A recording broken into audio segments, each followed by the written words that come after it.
7 years of marriage. 3 years of a dead bedroom. Yet, I just pulled a torn-open box of condoms from my husband's bag. It was a 3-pack. One foil wrapper was torn open, leaving 2 untouched. And I certainly hadn't used them. When I shoved them in his face, he didn't even flinch. "You're doing this over a box of Trojans," he demanded, his jaw tight. "I told you, Evan from work left them in my truck." His mother, Diane, called me delusional. His sister, Sydney, rolled her eyes and called me toxic. I didn't scream. I packed a single suitcase that night. The next morning, I slammed the divorce papers straight onto his office desk. My fingers trembled when I pulled that little cardboard box from Harrison's bag. 7 years of marriage. 3 years of a dead bedroom. Diane insisted I was suffocating him with my paranoia. Sydney rolled her eyes, scoffing. "Harrison practically lives at the office. When would he even have the time to cheat? Are you out of your mind, Maeve?" Harrison just stood there, silent. I didn't make a scene. I packed a single suitcase that night. The next morning, I slammed the divorce papers straight onto his office desk. My phone blew up all day. His whole family ran a relay race trying to convince me I was the crazy one. My mom also called.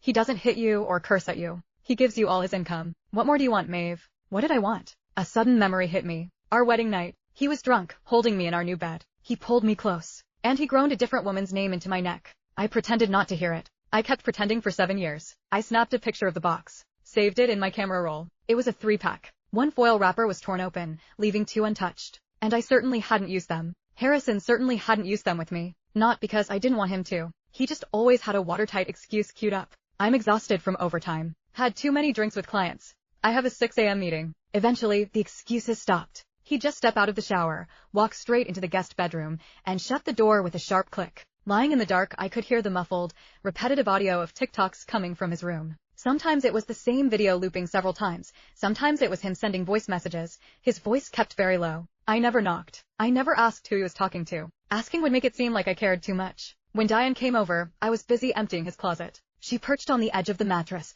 watching me tightly fold his winter sweaters. "You're sabotaging a perfectly good life, Maeve," she scolded. "You know Harrison. If he was actually sneaking around, do you honestly think he'd be dumb enough to let you find the proof?" I kept folding. "I already interrogated him," Diane pushed on. "He said they belonged to his coworker. The guy rode shotgun and dropped them. Men are clueless about this stuff. He explained it, and you're still obsessing over it. No wonder he pulls away from you." I shoved a gray cashmere sweater into the storage bin. I slowly stood up, locking eyes with her. "Diane," I said, "what kind of coworker leaves an open box of condoms in another man's car?" She froze for a moment, her expression shifting, then stood up and walked out. "You just insist on thinking the worst. I'm done trying to talk to you." Sydney lacked her mother's subtlety. My phone buzzed. She sent a long message in the family group chat. I didn't read all of it, just caught the last few lines. "Don't go too far, Maeve. If my brother actually wanted another woman, he would have dumped you ages ago. You really think you're that irreplaceable?" I hit the settings icon. Leave group. Harrison dragged himself in past 11 that night. I sat motionless on the living room sofa. The TV flashed silently in the dark.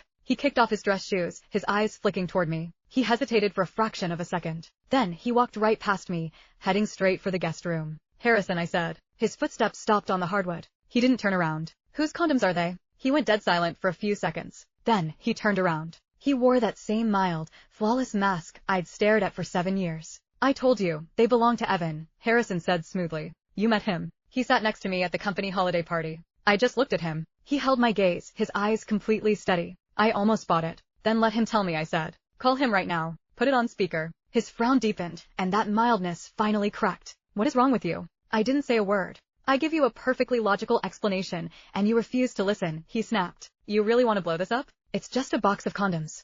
I didn't actually do anything. Is this really necessary? It's just a box of condoms. I didn't actually do anything." I stared at his face. A complete stranger stood in my living room. 7 years ago. Our wedding night. He pulled me into his arms in our bridal bed and mumbled, "Chloe." It wasn't my name. We both froze. For a split second, stark clarity flashed in his pupils. Then he crushed me tighter against him. "Just drunk talk. Forget I said that." I didn't forget. But I never asked. I did my research later. Chloe. His college girlfriend. They had dated for nearly 4 years and split after graduation. I saw her pictures online. Round face. Hooded eyes that crinkled into little crescents when she laughed. My exact opposite. I thought getting married would fix it. I thought that over time, I could eventually warm his heart. I cooked his meals. I washed his laundry. I birthed his son, Ezra. I waited hand and foot on Diane. When his mother spent a month in the hospital, I rushed there every single day after clocking out. Betty, the woman visiting the next bed over, constantly praised me for being the perfect daughter-in-law. He squeezed my hand back then. "Thank you." I thought it was genuine affection. Looking back, it was just the polite gratitude you give a hired nurse. I drafted the divorce papers myself, pulling a generic template off the internet, tweaking a few clauses, and printing 2 hard copies. Harrison got off work early that day. He spotted the thick stack on the coffee table and flipped through the pages. "Are you serious?" he asked. "Yes." He dropped the papers. He sat down across from me and lit a cigarette. 7 years of marriage, and he had never once smoked inside the house. "Fine," he said, exhaling a thick cloud of gray smoke. "Name your terms. What do you want?" I stared at him. The back of my eyes suddenly burned. Not grief. It was feeling like I was so stupid. He wasn't even going to try and fight for us. "I don't want a single dime," I told him. "I get Ezra. You keep the rest." He flinched, the cigarette hovering near his lips. "You want nothing?" "Nothing." He took another slow drag. After a long time, he stubbed his cigarette out in the ashtray. He stood up and headed straight for the guest bedroom. His footsteps stopped dead at the doorway. "That box of condoms," he murmured. With his back to me, his voice was very low. "They're hers." I clenched my fingers. "Her name is Chloe." "I know. We've been seeing each other for 6 months, Harrison said. I wasn't trying to hide it. I just didn't know how to bring it up. I squeezed my eyes shut. "Do you have anything else to ask me?" I shook my head. He couldn't see me, but he seemed to sense it. He pushed the door open and went into the guest room. The door closed very softly. I sat on the living room sofa for hours. The TV stayed muted. Eventually, I stood up and walked over to the guest bedroom. There was no sound inside. I went back to the master bedroom and locked the door. Early the next morning, Harrison left for the office. Then came the light footsteps, stopping outside the master bedroom. He waited for a few seconds. Then he walked away. I finally dragged myself out of bed around noon and pushed open the guest room door, only to find the duvet lying perfectly flat. The divorce papers sat on the nightstand, his signature slashed across the bottom line. An empty pack of cigarettes was placed on top of it. The ashtray was full of cigarette butts. Diane called the exact second I slammed my suitcase into the trunk. My phone buzzed against my thigh. Her caller ID flashed on the screen. I answered. Before I could even speak, she started. "You think you're so independent now that you can just do whatever you want?" she snapped. "Filing for divorce without even having the decency to consult this family?" I leaned my weight against the car door. I stared up at the second-story window of the apartment we shared for 7 years. The blinds remained pulled tight. "What exactly did Harrison do to you?" "He hands over his paycheck. He doesn't go clubbing. He comes home and crashes because he's exhausted. You found one little thing and made such a fuss to the point of divorce. How are we supposed to explain this to our relatives and friends?" "Diane," I cut in, my voice dead flat. "He cheated." A 1-second pause. "Cheated? He hasn't slept with that woman. They just grab lunch and talk. He told me himself. Men need an outlet, Maeve. You micromanage him to death. Is it really a crime if he finds someone else to vent to when he's suffocating?"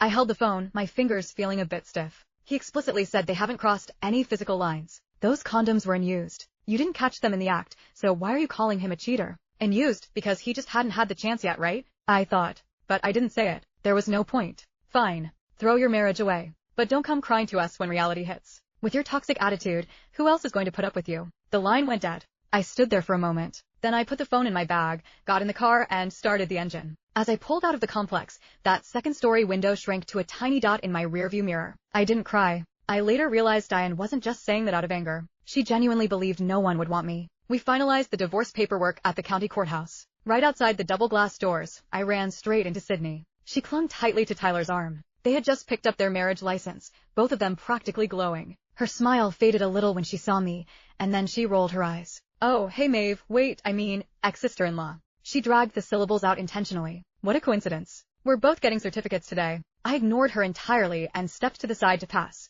She clicked her tongue loudly behind me. She pitched her voice perfectly, just loud enough to guarantee I heard. "Keep throwing your little tantrums. Now you're just damaged goods. Let's see who actually wants a divorced woman." My heels stopped clicking on the pavement. I turned slowly and locked eyes with her. Her arrogant posture instantly crumbled. She looked a little nervous, shrinking back behind her man. I didn't say anything. I just turned around and got into my car.